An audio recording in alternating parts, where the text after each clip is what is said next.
Hey everyone, welcome back to our channel. In today's video, we'll show you how to block someone in the RedNote app. Blocking someone is a great way to protect your privacy and avoid unwanted interactions. So let's get right to it. Open the RedNote app on your smart device and make sure you're logged into your account. Open the RedNote app on the homepage and select the person you want to block by searching for their username or profile. In this video, we'll select a random person and click on one of the videos.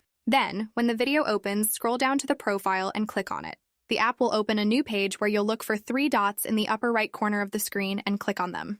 When the app opens a small window, scroll down to the block option and click on it. Clicking on the block app option will explain what will happen if you block this person. But if you are sticking to your decision, all you have to do is click on the block option. And that's it.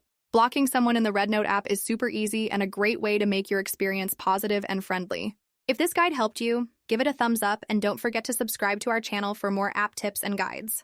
Thanks for watching and see you in the next video.